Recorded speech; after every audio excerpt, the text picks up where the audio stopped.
नमस्कार. बंधा रुपया आपला पैसा आपली गुंतवणूक कार्यक्रमात आपलं मनपूर्वक स्वागत. BSE investor protection fund, invest right to future bright, अर्थात योग्य गुंतवणूक उज्ज्वल भवितव्य असं आपण म्हणतोय. मंडळी, जुलै महिन्यातला हा दुसरा आठवडा, आजचा पहिला दिवस सोमवार, आठवड्याचा पहिला दिवस मार्केट ऑपरेशन सुरू होतील. आणि मला यावेळी एक वॉरेन बफेट, जे जगातले सगळ्यात मोठे इन्व्हेस्टर आहेत, गुंतवणूकदार आहेत, त्यांचं एक मला वाक्य आठवतंय. त्याने म्हटले की तुमची महिन्याची जी कमाई असेल, वेतन असेल, कमाई असेल, त्याच्याबद्दल तुम्ही जरूर अभिमान बाळगा. मात्र त्यापेक्षा जास्त अभिमान तुम्ही जी गुंतवणूक महिन्याला करता त्या गुंतवणुकीबद्दल तुम्ही जास्त अभिमान बाळगा. कारण ही गुंतवणूक जितकी चांगली असेल तितकं तुमचं भवितव्य सुरक्षित होईल. आपण त्यात एक गोष्ट आणखीन ॲड करू, ती गुंतवणूक अधिकाधिक सुरक्षित असेल तर ती निश्चितच आपल्याला फलदायी ठरेल असं म्हणायला हरकत नाही. मंडळी, आजच्या कार्यक्रमात आपल्याबरोबर सहभागी होत आहेत राकेश रेजाजी, संचालक राकेश रेजा ट्रेनिंग अकॅडमी. नमस्कार. आपल्यासोबतच पहिल्यांदाच सहभागी होत आहेत Deepak Pawar, senior analyst, Vasuki India fund. नमस्कार राकेशजी, दीपक, आपल्या दोघांचंही बंधा रुपयामध्ये स्वागत. दीपकजी आज पहिल्यांदा सहभागी होत आहेत. राकेशजी, आपण पहिल्यापासून आमच्या सोबत आहात. जे नवनवीन उच्चांक सेन्सेक्स आणि मार्केट गाठतंय की आपण 80,000 म्हणतो, 80,000 ही क्रॉस झाला. आणि महत्त्वाचं म्हणजे बजेटची तारीख अनाऊन्स झाली, 23 जुलैला बजेट असणार आहे.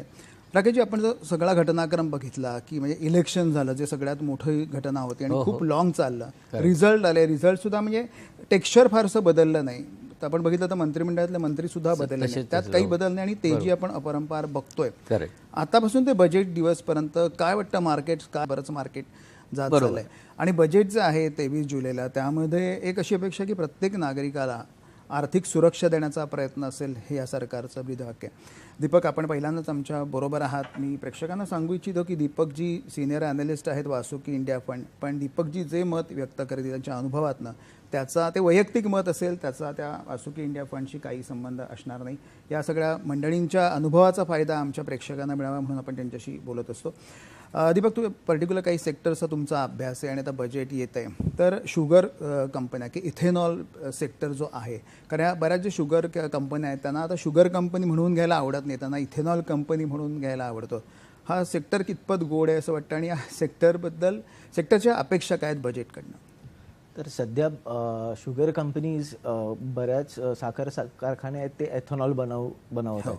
पण डिसेंबरमध्ये शासनाकडनं त्यांना सांगितलेलं की शुगर सिरपमधनं एथेनॉल बंद करा, तुम्ही शुगर पहिला प्रोड्यूस करा, साखर बनवा आणि नंतर उरलेल्या जे काही मटेरियल असतं त्याच्यातून एथेनॉल बनवा. ह्यामुळे काय झालं की त्यांना थोडंफार नुकसान झेलावं लागलं. पण ते कारण असं होतं की शुगर प्रोडक्शन कमी झालेली महाराष्ट्र आणि कर्नाटकामध्ये, आणि उत्तर प्रदेशमध्ये ते साधारणपणे ठीकठाक होतं. तर आता अपेक्षा आहे की यावेळी हे सगळं कारण होतं एल निनोमुळे झालेलं. तर एल निनो यावर्षी एल निनोची अपेक्षा कमी आहे.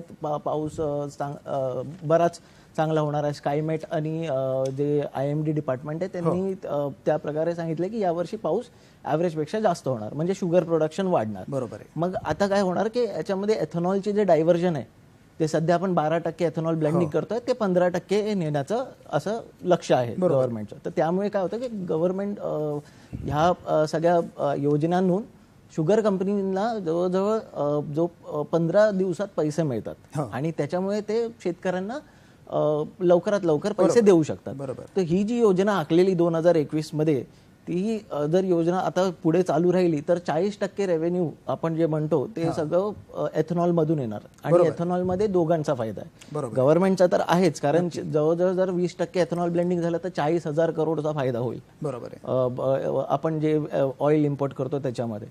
पण शुगर कंपनीजला हा फायदा आहे की त्यांना पैसा लगेच मिळेल आणि आपण जवळजवळ 28 ते 30 मिलियन टनच्या वरती साखर वापरत नाही. आपली कॅपॅसिटी जवळजवळ 36 ते 37 आहे.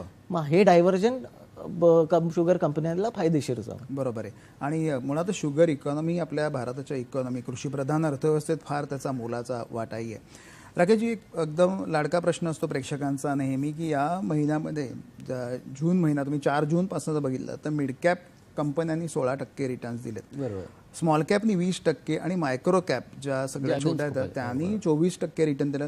कुठेतरी आता लार्ज कॅपचं व्हॅल्युएशन आपल्याला आता स्वस्त होतं आहे असं वाटतंय का? कारण हे जे रिटर्न्स पाहिले हे फिनॉमिनल रिटर्न्स आहेत. आणि हा याच्यात काही अजून एक मतप्रवाह जो इनर्शिया मार्केटमध्ये असतो, ते अजूनही म्हणतात की बाबा नाही, कुठेतरी करेक्शन, प्राइस करेक्शन येऊ शकतं, पण ट्रिगर कुठला असेल हे कोणालाच माहित नाही.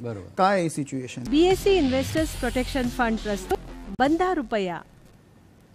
स्वागत आहे आपल्या 12 रुपयामध्ये. आज आपल्यासोबत आहेत राकेश रेजाजी आणि Deepak Pawar, senior analyst Vasuki India fund. Deepak, आपण बजेटचा आजचा पहिला एपिसोड आहे की बजेट एक्सपेक्टेशन आपण सुरू केलं. आपण जे सेक्टर अभ्यास करता त्याबद्दल आम्ही जाणून घेणार आहोत. ॲग्रोकेम हा सेक्टर पण प्रचंड मोठा आहे, त्याची व्याप्ती खूप मोठी आहे. तर त्याच्यात ग्रोथ व्हिजिबिलिटी कुठे आहे आणि त्या सेक्टरच्या या येणाऱ्या अर्थसंकल्पाकडून काय अपेक्षा असू शकतात?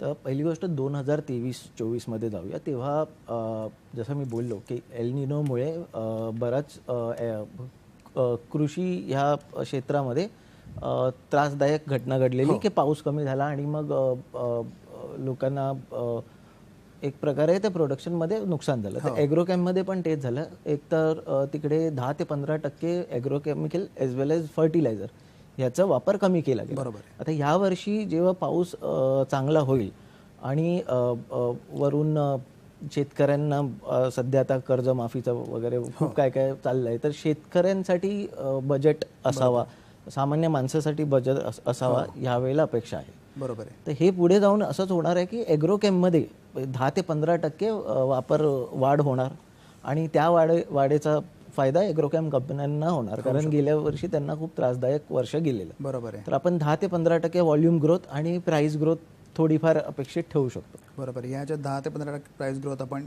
पकडू शकतो, कारण खूप कंपन्या या सेक्टरमध्ये ॲग्रोकेममध्ये पण आहेत आणि बऱ्याच म्हणजे आपण जी कृषीप्रधान अर्थव्यवस्था म्हणतो, पण ह्या सगळे जे व्यवसाय आहेत हे याच्याशी निगडीत आहेत आणि त्या प्रचंड पोटेन्शियल त्या कंपन्यांचं सुद्धा आहे.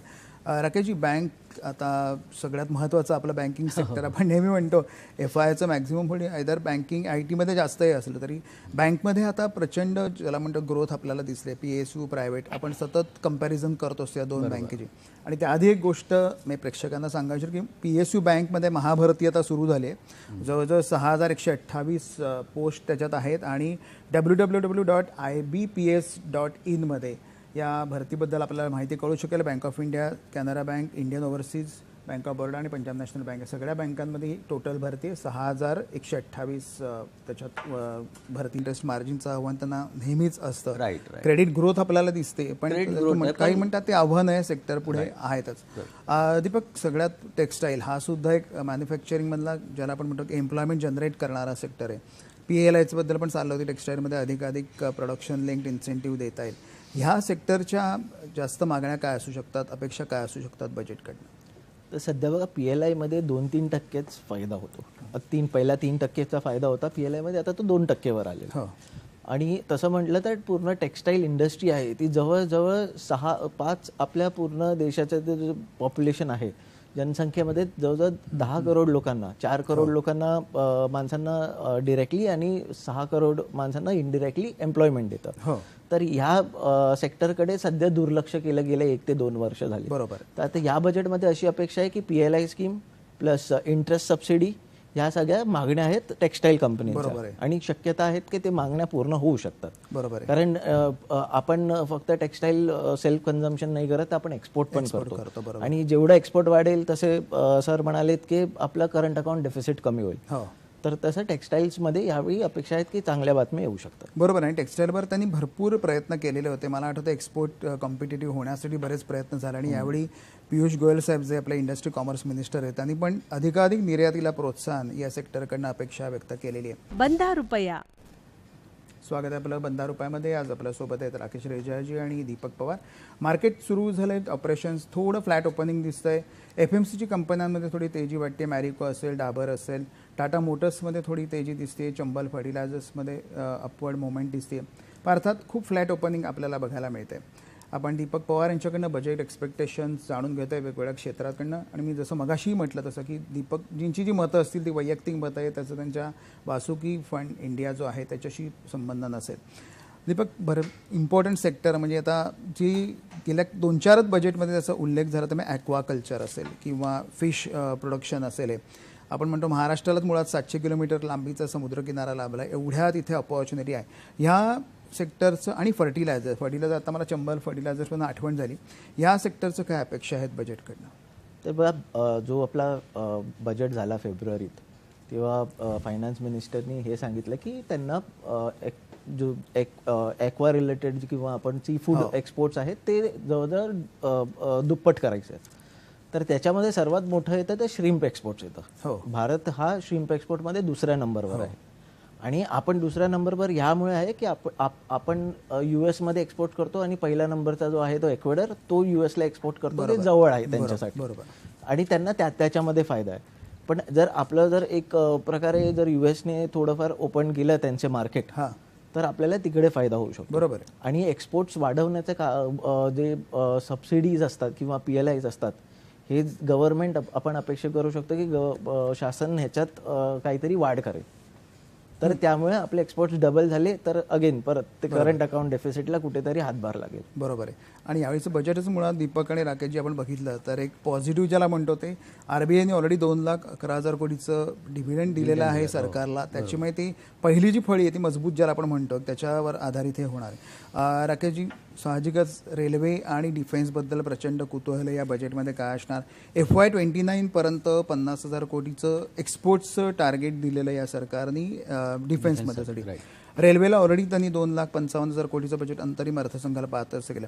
या सेक्टरबद्दल काय वाटतं? बजेटमध्ये जास्त फोकस असेल का? आणि हे सेक्टर इन्व्हेस्टरच्या दृष्टीने कसं आहे? अगदी बरोबर, कारण जी नवीन जनरेशन आहे, जे पहिल्यांदा कोविडनंतर मार्केटमध्ये आलेली पहिली जनरेशन आहे, त्यांना फारसं करेक्शनची सवय नाही, मार्केट पडतं म्हणजे काय त्याची सवय नाही, आणि त्यामुळे ते या नवीन क्षेत्रात पण आलेले आहेत. पण आपण म्हणतो ग्रीन हायड्रोजन पासून ते EV पासून प्रचंड क्षेत्र खुणावतात गुंतवणुकीसाठी. फक्त अभ्यासपूर्ण गुंतवणूक हेच याचं सगळ्यात त्याला पण यशाचं गमक त्याच्यात. राकेशजी, दीपक, आज सहभागी झाल्याबद्दल मनपूर्वक धन्यवाद.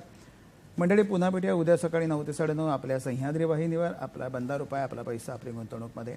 नमस्कार.